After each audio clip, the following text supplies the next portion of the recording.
Hey everyone, welcome back to Heather's Plant Boutique. I'm Heather. I hope everyone is doing great. In today's video, I'll be going over how to take care of my Scindapsus plants and how I keep them healthy and happy. I have many plants, but of two varieties. I know there are more out there, so if you guys know the names of these guys that are out there, I have the Argyraeus right here, and I have an Exotica.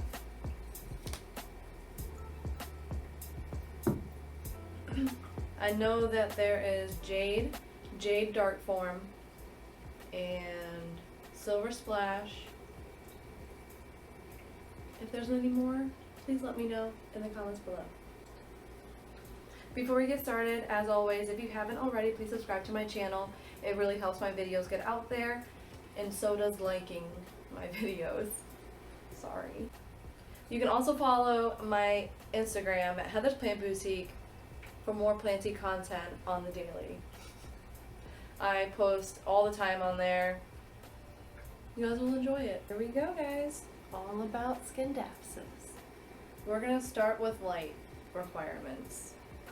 I keep these guys in a room that has an east-facing window, so it gets plenty of the morning light. And it has like an awning right here, so it's kind of shaded, so for the guys that are up close to the window, they still have a little bit of protection from the direct sunlight. Because Scindapsus do not like direct sunlight, they will burn. Watering kind of goes hand in hand with lighting, so if you have your Scindapsus plant in a lower light area, they will require less water, but if you have it in a higher light area, they will need more water. I water these guys that are in a lower light spot about every 2 to 3 weeks. I can push it to 4. They do tolerate a drier soil. So typically I wait for the leaves to start to curl on my Scindapsus plants. They are very vocal and letting you know what they need. So right now this guy looks great. He doesn't need water and he has pretty good looking leaves for it. When the leaves curl, just go over to your plant and stick your finger in the soil. If your finger is wet and moist, then your plant doesn't need watered. If it is dry and you don't see soil on your finger, then it's good. Scindapsus plants are my favorite plants because they are very forgiving when you underwater them, but they're not so forgiving when you overwater them. They are prone to root rot. So keep an eye out for curling leaves along with yellowing leaves. That typically means there is a problem within your soil and roots. So dig it up, check out the roots, cut whatever you need to cut off, rinse off whatever you need to rinse off, let them kind of mellow out for a minute, and then repot them up to nice clean soil, nice clean pot, and then you'll be good to go. Anyway, so what I do during watering days, I just rinse my leaves off, I give them a good wipe down, I spray a little bit of neem oil on it. That's what I do for all of my plants when it's watering day, just because they're already at the sink. So why not? Might as well just do a little spa day for my plants, you know? I recommend doing that for all your plants just because it helps keep them clean. I keep the leaves clean with a lemon and water mix. Fertilizer, I use an all-natural fertilizer, an all-natural liquid fertilizer I got off of Amazon. I will post the link below so you guys can get some.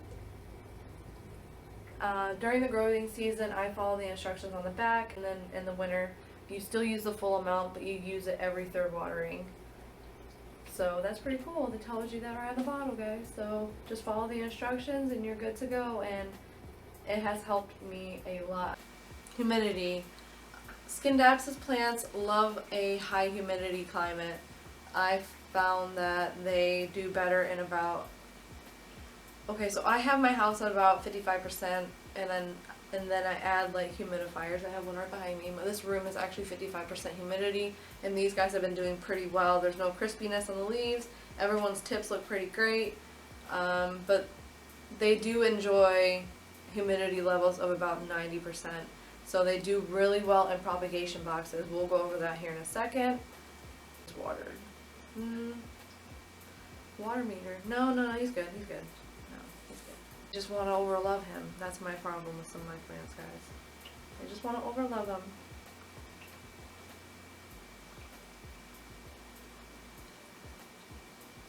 Soil requirements for these guys, I keep them in a very well drained soil that is chock full of pumice, perlite, cocoa coir, chips, a potting mix, what else? Did I say horticultural charcoal?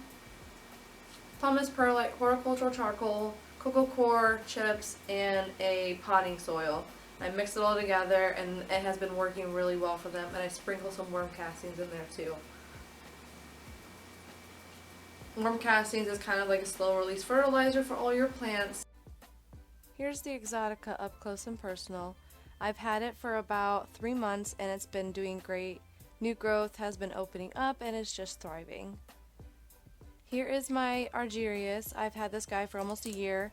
It actually got root rot about a month ago and I had to repot him after I checked the roots and got all the smushy roots away, trimmed away stuff that needed trimmed away, and I repotted him into a clean pot with clean soil, and now he's thriving again.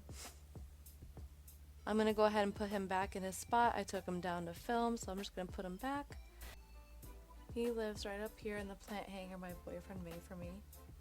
We're going to end up redoing it though, and I'll record it next time we redo it because we're going to make it to where the frame is more seamless rather than having the gaps at the ends.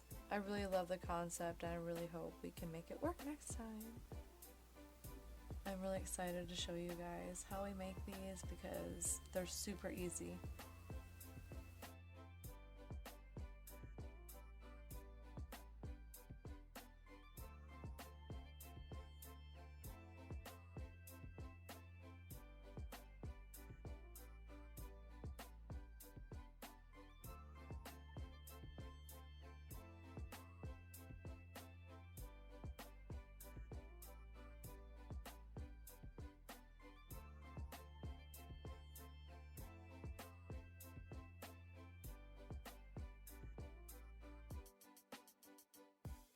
Everything for my video. I hope you enjoyed my little care tips, all my Scindapsus. I hope it helps you guys out.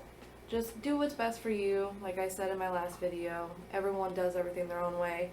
You don't have to take anyone's advice if you don't want to, but I hope it helps you guys out and I hope that it works for y'all because I'm excited. I need to do the propagation. Oh, I forgot to do the propagation part.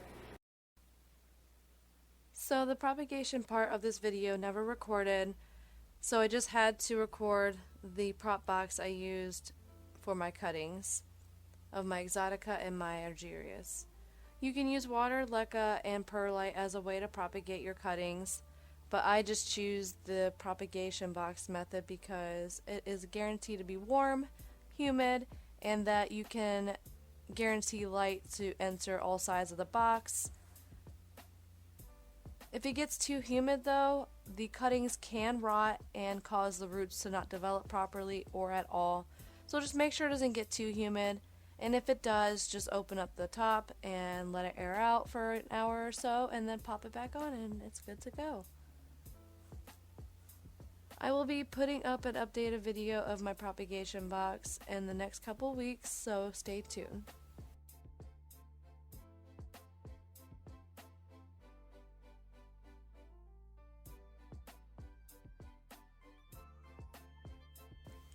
And then this is where you cut your Scindapsus Pictus to make a cutting.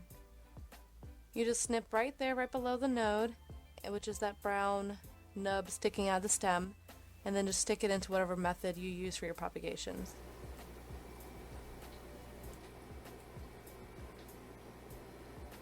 You guys stay happy and healthy, just like your plants, and happy planting.